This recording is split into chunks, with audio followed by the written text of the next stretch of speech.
Okay, so I'm going to give a political analysis of the major hot topic events of this month.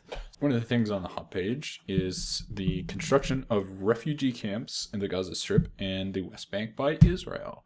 After the annexation of the West Bank and the Gaza Strip, and I believe the bombing of the Gaza Strip by the Israeli government. They came in and they occupied the region, and and now they're constructing refugee camps in an attempt to do some damage control on their public relations. And but martial law continues to be imposed. The comments right now is that Turkey is offering the Palestinian government in exile refuge in Turkey. Right now, there's not a lot of response to this, or at least official response. But I think this is a good move. It shows the community that the government that the government is not it's not aiming to go out and violate human rights. It's just a side effect of their operations, if at all it happens, and they want to. They don't necessarily want to eliminate Palestine completely. They don't want to eradicate the people of that area. They do not want the Gaza Strip to be a contested area anymore, and they do not want the West Bank to be a contested area anymore. Maybe Israel went a little too far in just rolling the tanks in or whatever, but it gets the job done, and at the end of the day, that's what matters. It doesn't matter if the international community condemns you, because at the end of the day, you can still repair your relations with the international community. You can still do little projects like this, which can repair your relations, but you can't repair your territory. Once your territory is set, it's set. And if you don't have the territory that you want or need, or you have contested territory, you have a much larger problem than having international condemnation, because you can have international problems and be fine. But Russia, okay? Russia, they're able to survive. Despite the sanctions and despite the condemnations and despite the United Nations always nabbing at their butt for human rights violations, they still function, and they still have extreme control over the area. What Israel is doing is they're gaining control over the situation. Now, maybe in the future they might give back the West Bank or a bit of the Gaza Strip. But right now, they need to get control of the situation, and they need to take out Hamas and the terrorist groups. So I think this is actually a good move. And also, they didn't really need to give anyone from these areas citizenship from Israel, but they're doing that out of the good of their hearts. They're also constructing these refugee camps out of the good of their hearts. Normally, it would be like the Red Cross or some United Nations coalition that builds these refugee camps, but the person who's actually doing the attacks is building the refugee camps, which is a nice move. Yeah, martial law being continued. Well, that's just natural for an occupation. I mean, that's to be expected. If you didn't have martial law, I would actually be surprised. You kind of need martial law after you invade an area. You need military soldiers, lots of excessive, overwhelming force to gain control over this area, and that's really what this is all about. This is about control. This isn't necessarily an opposition to the two-state solution, right? I think this is a good move by the Israeli government. It's good statesmancraft. Maybe not like good, morally good, but objectively, this is a good move for Israel. I'm not sure if this is the best move for international diplomacy, and obviously we're seeing the repercussions with the United Nations Security Council proposal, which is essentially going to force the Israeli government to retcon this little operation.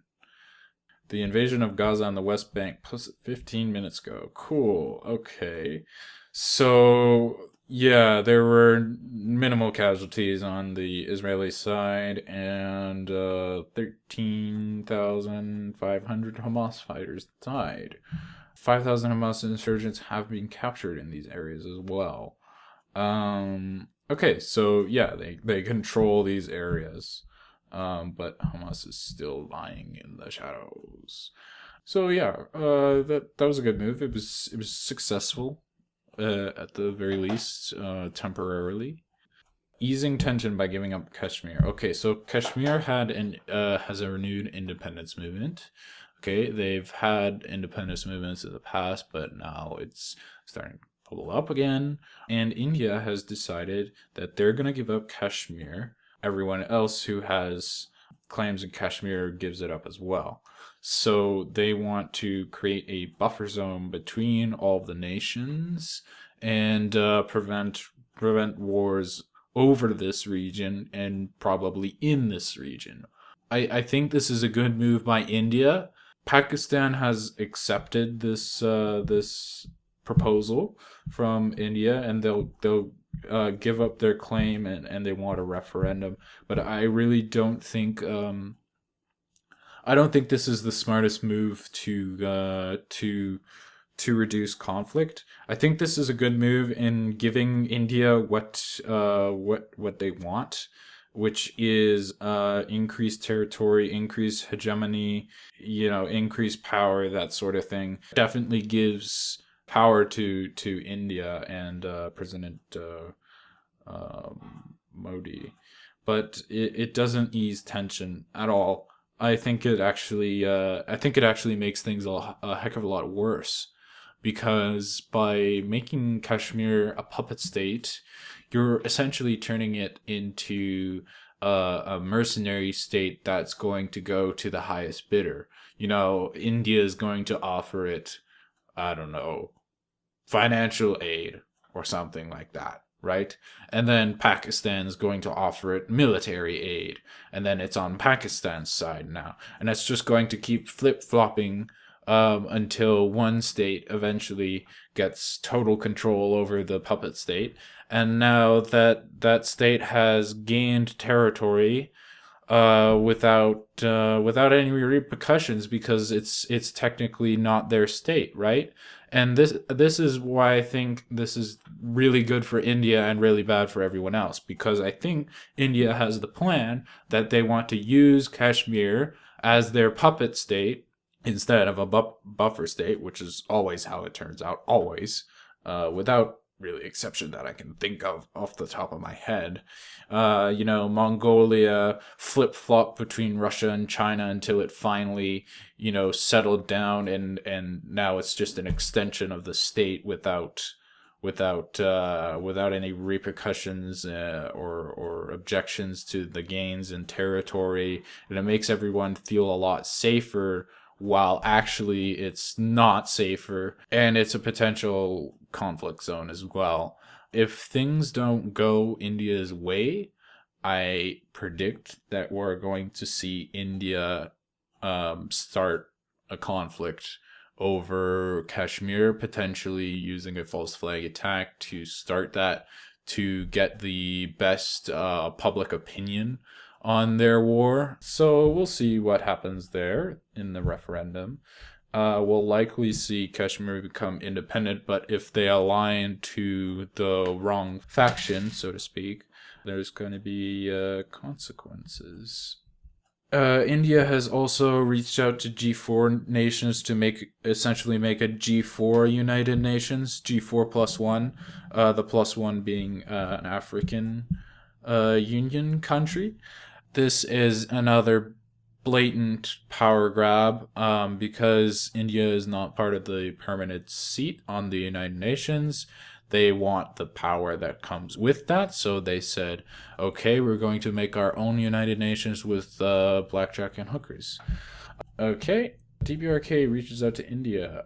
This is an excellent decision. Okay. Ray Cobain, he might look like an idiot, but this man is an economic genius, okay? He knows what he's doing because I talked to him about his economic shortcomings last game. So he wants special economic zones in Korea. He's opening North Korea to foreign investment. This is brilliance. Oh my god. Okay, this is going to make North Korea really rich. North Korea is going to get huge economic bonuses from this. Foreign investment is basically, in this territory, it is to the equivalent of China's foreign economic special zones like Shanghai and the other 14 or 18 or whatever. Shanghai, Hong Kong, all those southern coastal cities. Those were all special economic zones, and basically foreign companies went in and invested in those zones because there was a large unexploited market, unexploited consumer base. You know, there's millions of people in this country, way more compared to America, and also allowing foreign factories to be built in Korea and allow North Korean citizens to be used as employees in these factories. This allows for foreign companies to get cheaper labor than literally everywhere else in the world because North Korean laborers don't get paid anything because they're slaves, right? India will be allowed to build factories and plants that will employ people at a rate of only $280 per month. These wages will be paid directly to the government of the DPRK. So these people are not getting paid.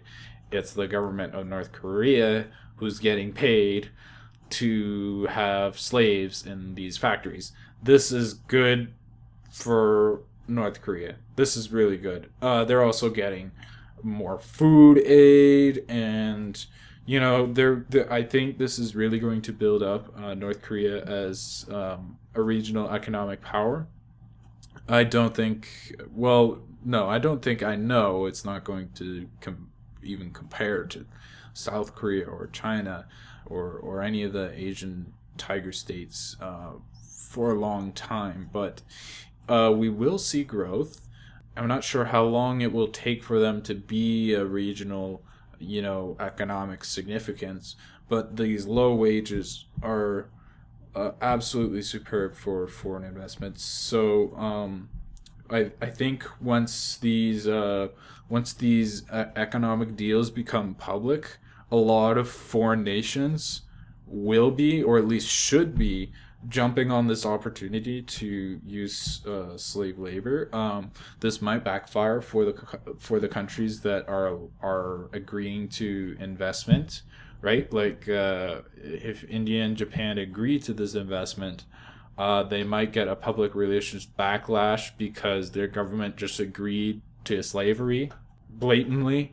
So that might be something that happens. In the United States, Trump is winning the election. What else is there? Yeah, Israel's invasion or occupation. Um, Placing anti-missile deployments in the South China Sea. This is China taking control of the South China Sea. And if America does not respond to this, China is going to have permanent control of this trading area, and it's going to be really bad for everyone except for China. This is likely going to be the cause of war, and this region is going to be the cause of a war, a world war. Them placing these anti-missile defenses in South China Sea is preemptively anticipating the World War. This is them prepping for the nukes to start flying, and it's a smart move by them, really, because you know I'm not sure if there's anything that the United States can do, because if it's their territory, then they have every right to defend it. But if it's not their territory, then they're defending it. So what are you gonna do? You know, if they're defending it, then you have to attack them to take it, and now you've started a war. So it's interesting to see what the United States response will be. Probably something along the lines of diplomatic or economic repercussions would be the ideal way to respond to this. There could be a military option that I'm not thinking of at the moment, though. The Islamic State attacked Vatican City. Excellent choice of target, by the way. This is a direct attack on Christianity, of course. Politically, it's a good move. Humanitarianly, morally, absolutely horrid. I condemn, of course. But it really succeeded in what they wanted to happen.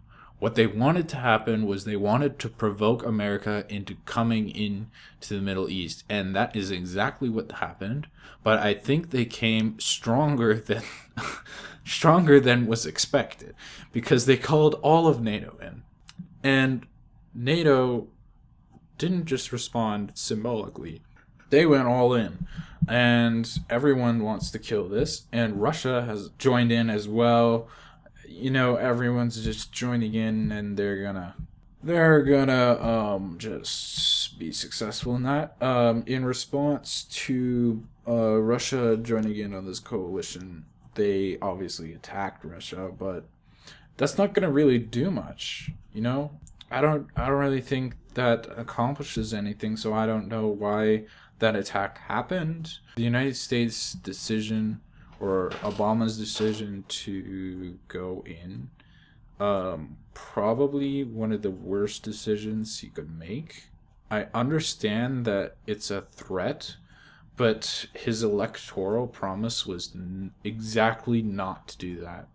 Like, that was his exact promise. Like, if a power pops up there and it's a terrorist thing, and like, we're not going to do that anymore. That was his whole election platform, really. I'm going to pull out of Iraq.